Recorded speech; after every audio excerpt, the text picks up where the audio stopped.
주일 3부 예배 오신 여러분들을 주님의 이름으로 축복하고 또한 환영합니다. 또한 영상과 온라인과 음성으로 함께하는 모든 분들에게 주님의 은혜가 함께 하실 줄로 믿습니다. 우리 앞뒤 좌우에 계신 분들에게 이렇게 하면 인사할게요. 주님의 이름으로 환영하고 축복합니다 라고 인사하겠습니다.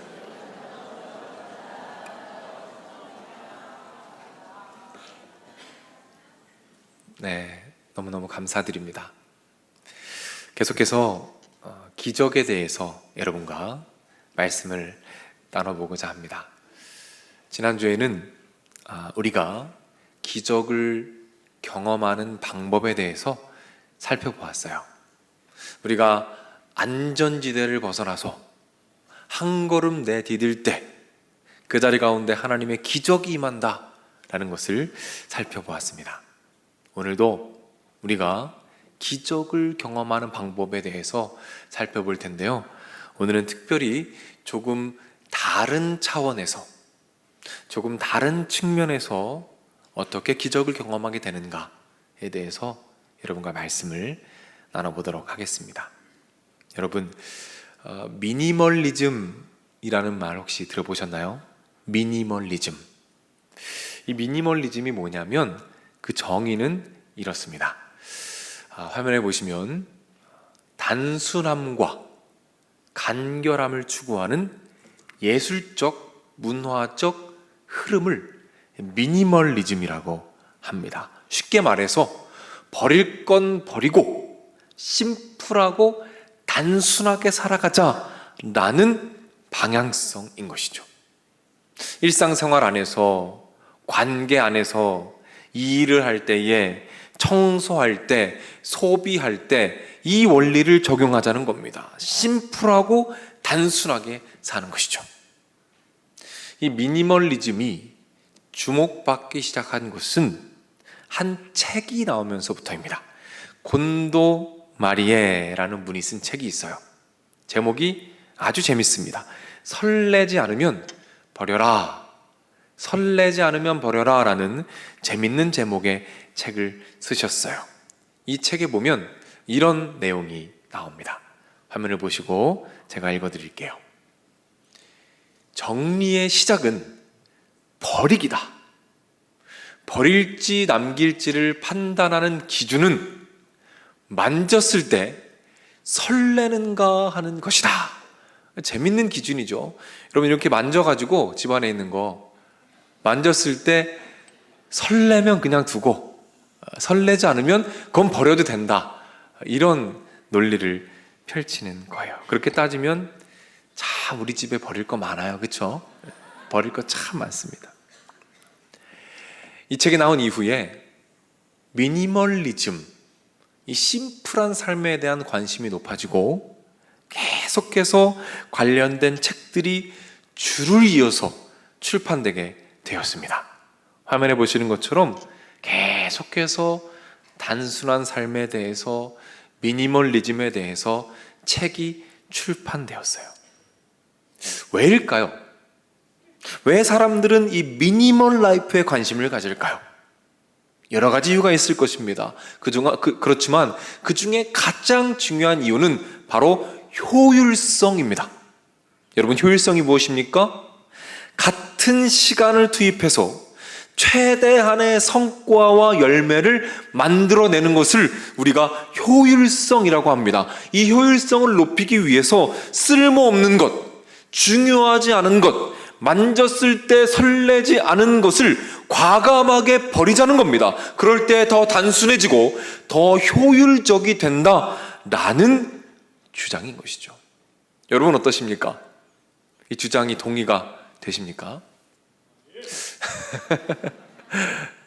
저도 이 내용들을 보면서 참 많은 부분 동의를 했습니다. 정리하고 심플하게 사는 삶. 그런데 문제는 이것을 사람에게 적용할 수 있느냐라는 거예요. 저는 한 주간 이런 고민을 해보게 되었습니다. 더 이상 설레이지 않는다고 해서, 더 이상 효율성에 도움이 되지 않는다고 해서 사람을 버려야 할까? 우리 하나님은 어떻게 생각하실까? 우리 하나님은 어떻게 생각하실까를 고민하는 중에 이 본문을 보았습니다. 하나님께서 일하시는 방법이 참 독특해요. 미니멀리즘과는 거리가 너무 멀어요.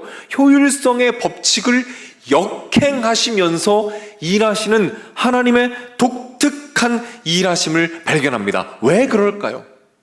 왜 그럴까요? 어떤 의도가 있을까요? 왜 하나님께서는 효율성에 역행하여 일하실까요? 오늘 본문은 유대인의 관점에서 기적과도 같은 사건입니다. 고넬료라는 인물이 나와요. 고넬료는 구원을 받습니다. 성령을 받아요. 그런데 이것이 기적인 이유가 있습니다. 그것은 고넬료가 이방인이기 때문에 그렇습니다. 유대인들이 볼 때 이방인들은 절대로 구원받을 수 없는 사람들이에요. 그런데 그 이방인에게 구원이 임했다는 것은 기적이라는 것입니다. 그리고 오늘 본문에 그 기적이 일어나게 됩니다. 사도행전 10장 44절 45절 말씀입니다. 우리 화면을 보면서 한번 읽어보도록 할게요. 베드로가 이 말을 할 때에 성령이 말씀 듣는 모든 사람에게 내려오시니 베드로와 함께 온 할례 받은 신자들이 이방인들에게도 성령 부어지심으로 말미암아 놀라니, 베드로가 놀라게 됩니다. 이방인들에게 성령이 임하고 이방인들에게 구원이 임하는 걸 보면서 그 기적의 순간에 놀라게 되는 거예요. 그런데 이 놀라운 기적이 일어나기까지 어떤 일이 있었는가? 그것이 오늘 본문 전에 나옵니다. 1절부터 43절까지 그 내용이 쭉 이어지는데 어떤 내용인지 제가 말씀드릴 테니까 한번 잘 들어보십시오. 방금 말씀드린 고넬료가 있습니다. 로마 군대의 백부장이에요. 100명의 군사를 거느린 능력 있고 힘 있는 장교입니다. 하나님께서 고넬료에게 천사를 보내셔요. 그리고 환상 중에 말씀하십니다. 사람을 욥바라는 곳에 보내서 베드로라는 사람을 초청해라라고 합니다. 그리고 사람을 보내죠. 사람을 보냈는데 그 다음날 베드로에게 사람이 도착할 즈음에 베드로에게 하나님이 또 임하십니다. 그래서 환상을 주셔요. 율법에서 절대 먹으라고 하지 않는, 먹을 수 없는 음식을 자꾸 먹으라고 하시는 거예요. 3번 반복합니다. 그리고 그 순간 베드로가 고민을 합니다. 어떻게 해야 하나 고민하는 중에 그 사람들이 찾아와요. 그래서 베드로를 데리고 그곳으로 이동해서 베드로가 드디어 고넬료를 만납니다. 그리고 복음을 전하게 되고 그때 기적이 임하게 됩니다. 여러분, 어떻습니까? 이 모든 과정을 가만히 살펴보면 느껴지는 게 있어요. 뭐가 느껴지세요? 복잡해요. 복잡해. 미니멀하지가 않아요. 고넬료와 베드로에게 각각 환상으로 임하시고 베드로에게는 3번이나 환상을 주시고 사람을 보내서 만나게 하시고 또 찾아와서 말씀을 전하게 하시는 이 모든 과정이 장장 48절 10장 전체를 가지고 진행이 되는데 필요 이상으로 복잡해요. 비효율적입니다. 자, 여러분 생각해 보십시오. 천사가 고넬료에게 찾아갔어요. 그러면 그냥 천사가 다 하면 돼요. 복음도 전하고 구원도 시키면 딱 5절 안에 끝날 수 있어요. 그런데 굳이 베드로를 불러서 이 일을 진행하신다는 거예요. 전혀 효율적이지 않습니다. 미니멀리즘과는 거리가 멀어요.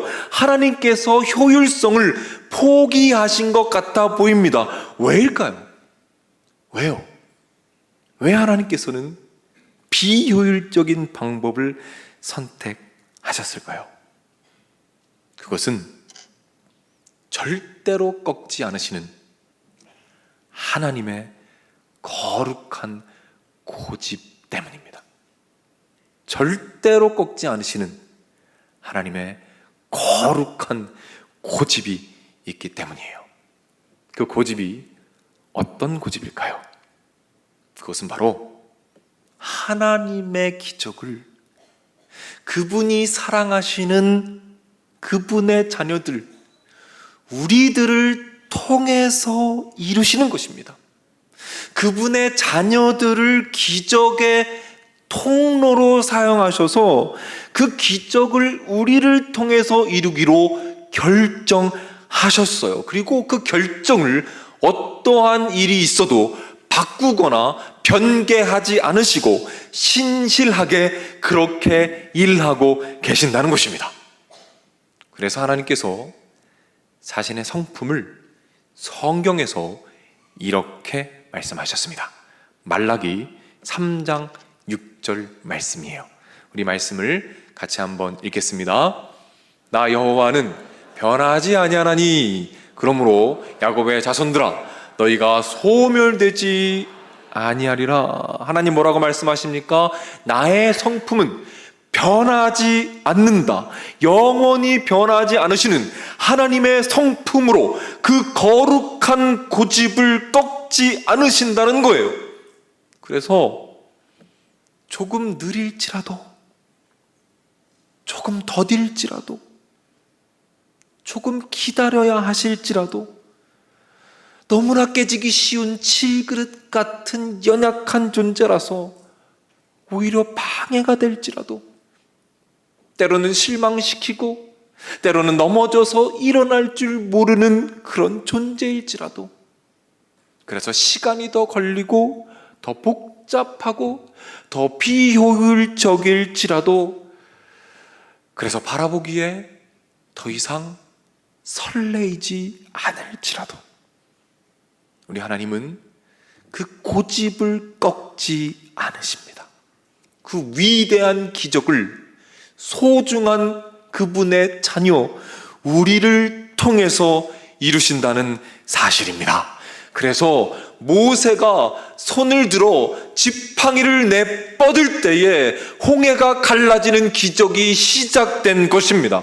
다윗의 손끝에서 그 작은 돌멩이가 빠져나가는 순간 기적이 시작되는 것입니다.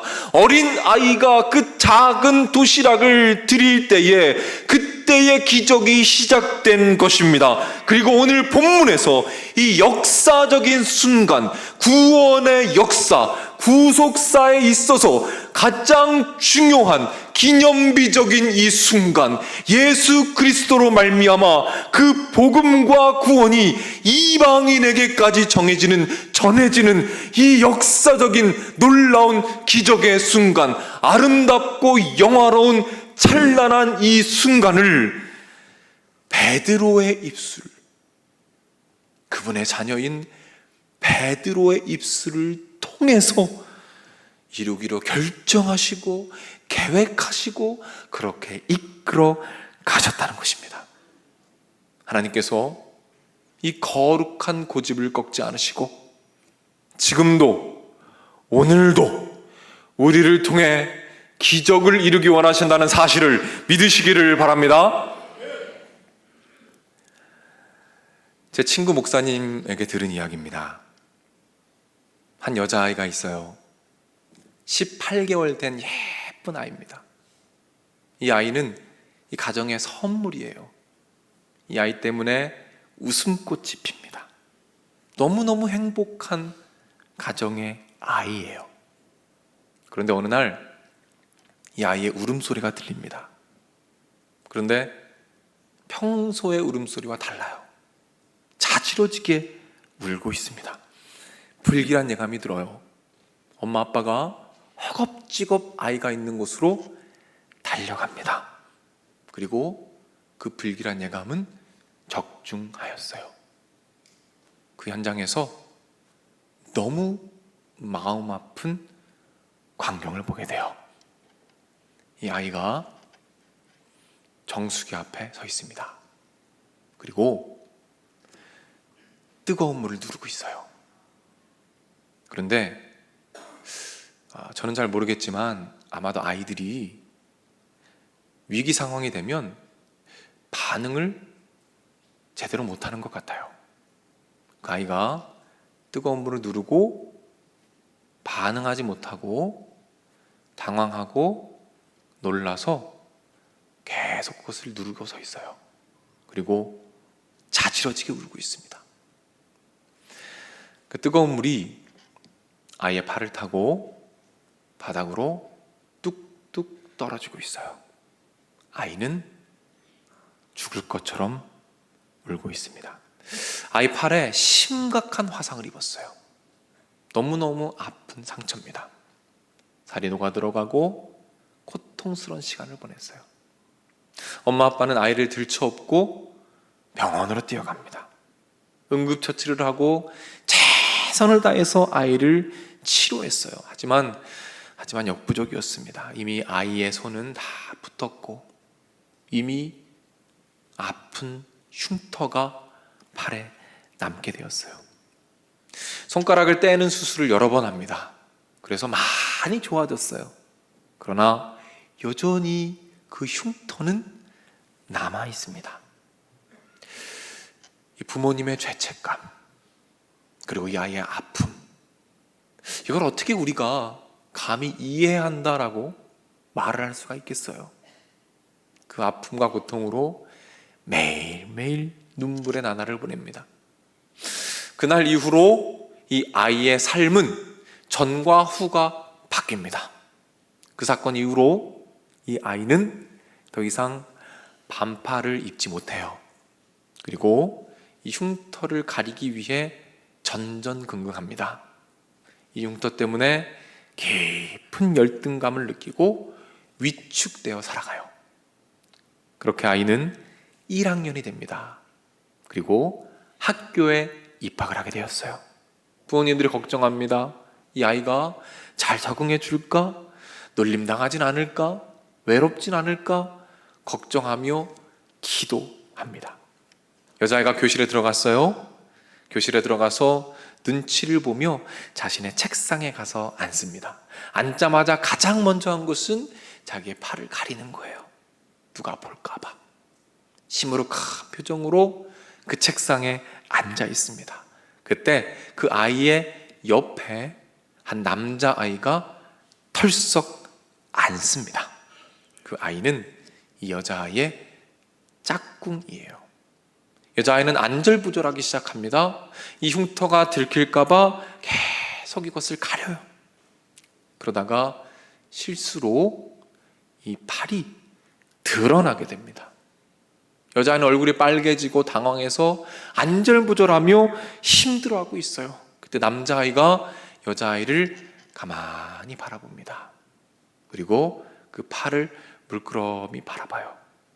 그리고는 따뜻한 미소를 지으며 이렇게 말합니다. 너 팔 다쳤구나. 부끄러워하지 마. 괜찮아. 그거 그냥 다친 거잖아. 부끄러워하지 마. 괜찮아. 그거 그냥 다친 거잖아. 이 말을 듣고 이 여자의 마음에 놀라운 회복이 일어납니다. 난 그냥 다친 거구나. 부끄러워하는 것이 아니구나. 괜찮은 거구나. 그 열등감에서 벗어나기 시작합니다. 이 아이의 마음에 회복의 기적이 일어나기 시작한 것입니다. 하나님께서 그 남자아이의 입술을 통하여 그 딸에게 말씀하시는 거예요. 그 남자아이의 음성은 하늘의 음성이 되어 예수님의 음성이 되어 그 여자아이의 심령에 메아리 쳐 울립니다. 내 딸아, 괜찮단다. 부끄러워하지 말거나 너는 그 모습 그대로 참 사랑스럽단다. 그렇게 그 여자아이의 영혼이 회복되는 기적이 일어납니다. 그렇게 그 남자아이는 하나님의 기적의 통로가 되었습니다. 그렇게 하나님의 기적의 또 다른 주인공이 된 것입니다. 사랑하는 여러분, 이것이 하나님의 고집입니다. 조금 느려도, 조금 답답해도, 더 이상 설레이지 않아도 그 놀라운 기적을 우리를 통해서 이 땅 가운데 선물하기 원하신다는 것입니다. 저는 이 이야기를 생각하면서 말씀 하나를 묵상하게 되었어요. 고린도후서 4장 7절 말씀입니다. 우리 말씀을 한번 화면을 보고 읽겠습니다. 우리가 이 보배를 질그릇에 가졌으니 이는 심히 큰 능력이 하나님께 있고 우리에게 있지 아니함을 알게 하려 함이라. 아멘. 여러분, 질그릇은 너무 약한 진흙으로 만든 약한 깨지기 쉬운 그릇이에요. 그 질그릇 같은 우리들에게 놀라운 기적의 씨앗을 심으셨다는 것입니다. 때로는 불평하고, 때로는 원망하고, 때로는 하나님을 마음을 아프게 하는 그런 연약한 입술이지만 그 입술 안에 하나님의 보석을 담아주셔서 우리의 입술을 통하여 우리의 재능과 우리의 기도와 우리의 은사와 우리의 헌신과 우리의 눈물을 통하여 하나님의 기적들을, 한 영혼이 살아나는 그 기적을 우리를 통해 이루신다는 사실을 믿으시기를 바랍니다. 그래서 우리가 기적의 주인공이 되는 방법은 두 가지가 있습니다. 첫 번째는 기적을 경험하는 주인공이 되는 거예요.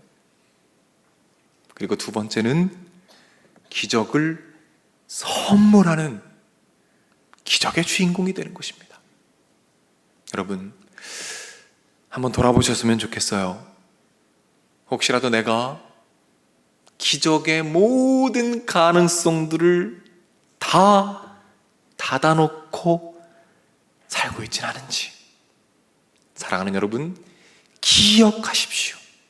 오늘도 하나님의 고집은 변함없이 계속된다는 사실을 기억하시기 바랍니다.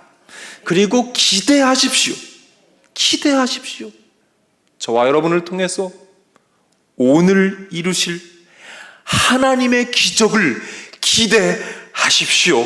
여기 계신 어머님들, 여러분의 축복의 말 한마디가 기적의 씨앗이 되어 여러분의 자녀들의 솜털같이 예쁜 마음속에 심겨지게 될 것을 기대하시기 바랍니다.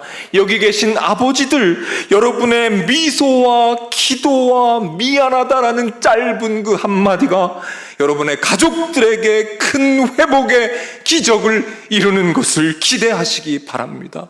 이곳에 계신 모든 여러분들, 여러분의 눈물과 여러분의 관심과 여러분의 친절과 여러분의 사랑과 여러분의 눈물 한 방울이 기적의 통로가 되어 여러분의 친구와 가정과 이웃들에게 놀라운 역사로 나타날 것을 기대하시기 바랍니다.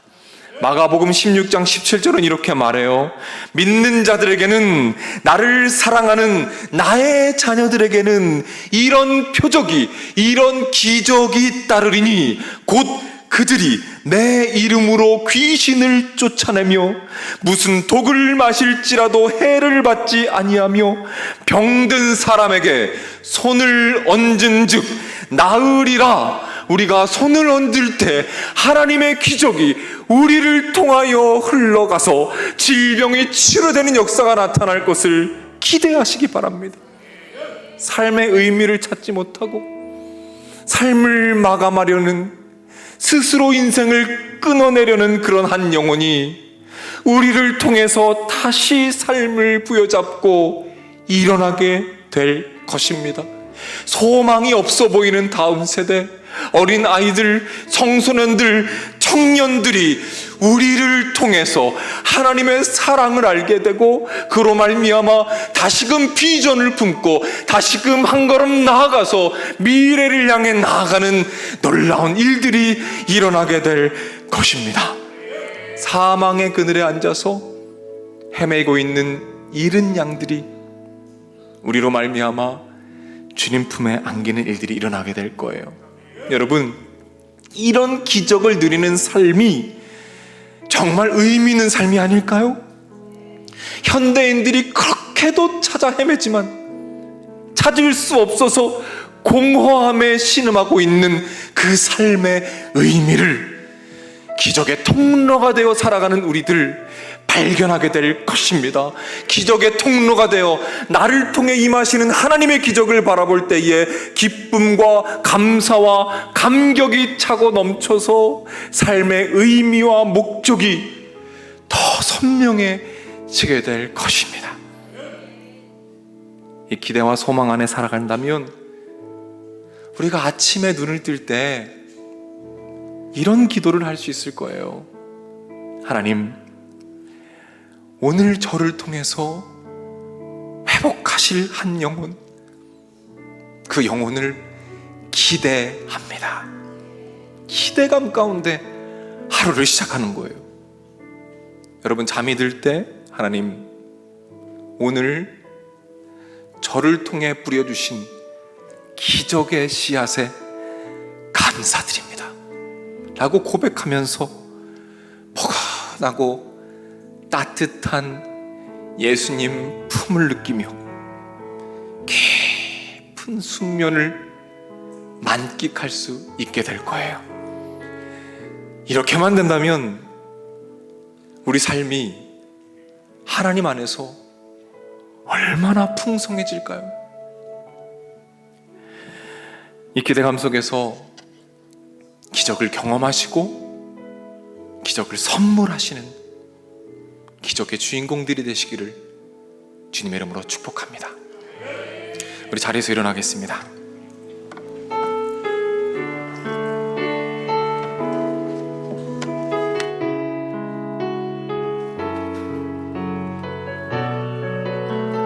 우리 믿음으로 찬양합시다.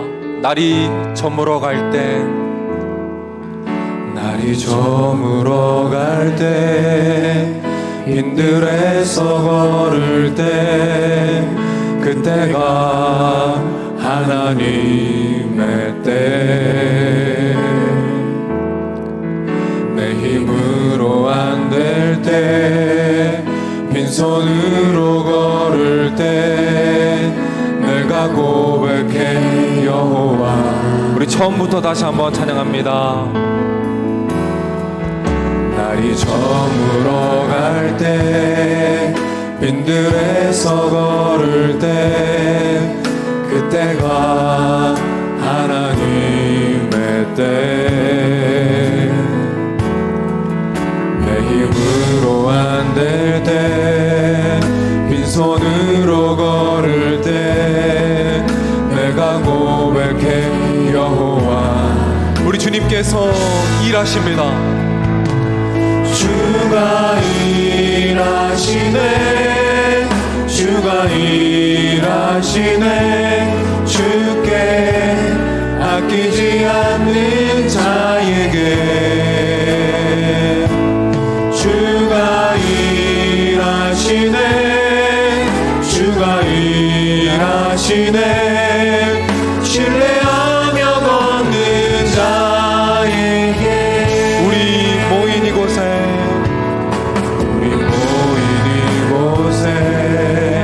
주님 함께 계시네. 누리네 아버지 은혜. 적은 떡과 물고기 내 모든 걸 드릴 때, 모두 고백해 여호와. 주가 일하시네, 주가 일하시네, 주가 일하시네, 주께 아끼지 않는 자에게.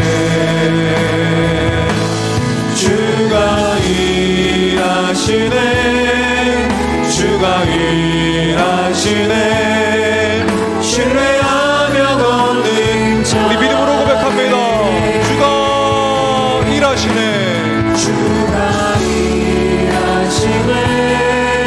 주가 일하시네.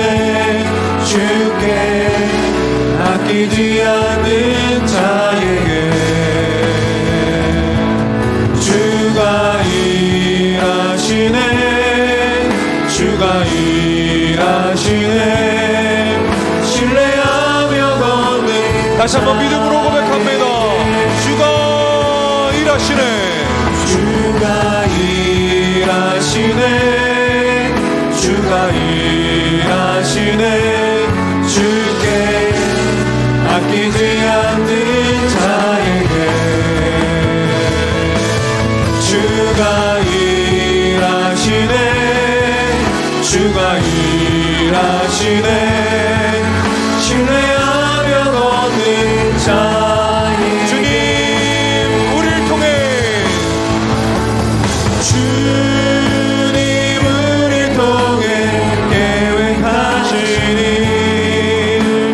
부족한 입술로 찬양하게 하시니 주님 우리를 통해 계획하신 일 너를 통해 하신 일 다시 한번 고백합니다.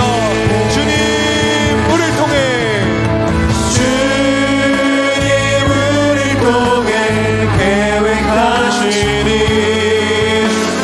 부족한 입술로 찬양하게 하시니 주님 우리를 통해 계획하신 일 너를 통해 하신 일이네.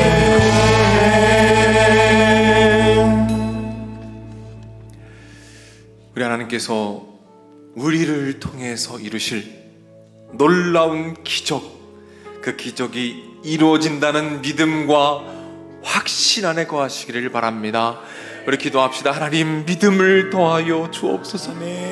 하나님께서 지금도 기적을 행하시는 하나님임을 믿게 하여 주옵소서. 나를 통해서 하나님께서 기적을 이루기 원하신다는 사실을 믿게 하여 주옵소서. 기적의 통로로 준비되게 하옵소서. 그래서 하나님께서 원하실 때 언제든 나를 통해 기적을 이루실 수 있도록 하나님 인도하여 주시옵소서. 하나님 응답하실 것입니다. 주여 한번 하시고 합심해서 기도하며 나아가겠습니다. 주여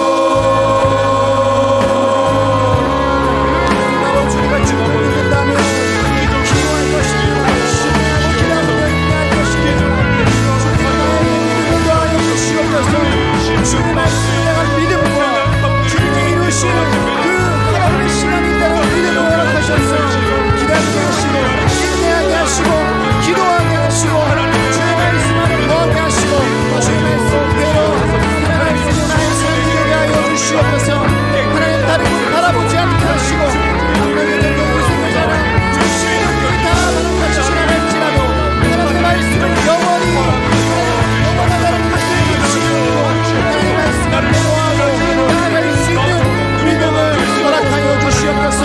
주님이 나를 살려주셨으니 한 가지만 더 기도하겠습니다. 이 시간에는 우리 주변에 하나님의 기적이 필요한 분들을 위해서 기도하며 나아가겠습니다. 하나님, 저를 통해서 그분들에게 기적이 흘러가게 하여 주옵소서. 나의 기도와 친절과 헌신을 통해서 기적이 흘러가게 하셔서 나의 가족이, 나의 사랑하는 사람들이, 나의 지체가, 우리 교회 잃은 양들이 주님의 은혜를 알고 변화를 경험하며 하늘의 기적을 누리게 하여 주옵소서. 아멘. 하나님 말씀하십니다. 믿는 자들에게는 이런 표적이 따르리니 곧 그들이 내 이름으로 귀신을 쫓아내며 아멘. 병든 사람에게 손을 얹은 즉 나으리라. 아멘. 이 믿음의 말씀을 붙잡고 아멘으로 받으며 주여 한번 외치고 기도하며 나가겠습니다. 주여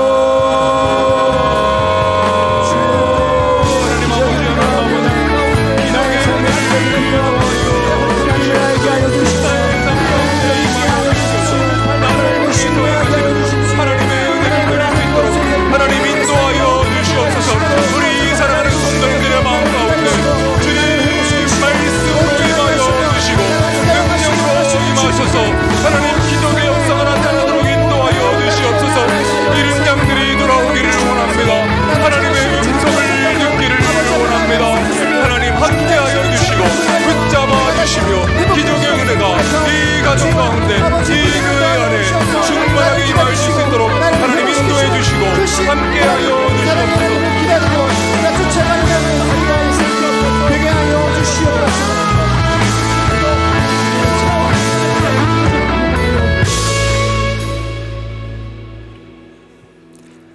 기적 행하기를 원하시는 아버지 하나님, 오늘도 귀한 목사님을 통하여 여전히 일하시는 기적의 하나님의 말씀을 들었습니다. 주여 이 말씀을 믿음으로 받게 하여 주옵소서. 믿고 구하고 믿고 나가게 될 때 믿는 자에게 믿는 대로 되어지는 기적의 역사를 체험받는 자녀들 되게 하여 주시옵소서.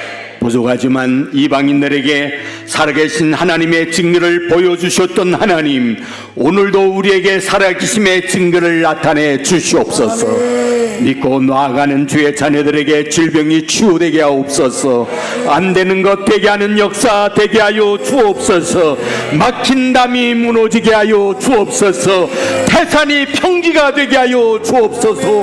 홍해가 갈라지게 하여 주옵소서. 이 같은 기적의 역사 주의 자녀들에게 임함으로 오늘도 감격하며 믿음으로 나아가 승리하는 자녀들 삼아 주시옵소서. 길이여 진리여 생명 되시는 우리 주 예수 그리스도의 은혜와 아버지 하나님의 넓으신 사랑과 성령님의 감화 감동 축복 역사 인도하심이 이 자리에 참여한 주님의 자녀들, 병상에 있는 자녀들, 군에 가 있는 젊은이들, 해외나 지방에 나가 있는 주의 백성들, 선교지에서 복음을 위해 헌신하는 선교사님들, 영상을 통하여 가정에서 예배드리고 있는 우리 믿음의 권속들, 저들의 가정, 저들의 하는 일, 저들의 앞날 위에 이제로부터 영원토록 함께 있을지어다. 아멘.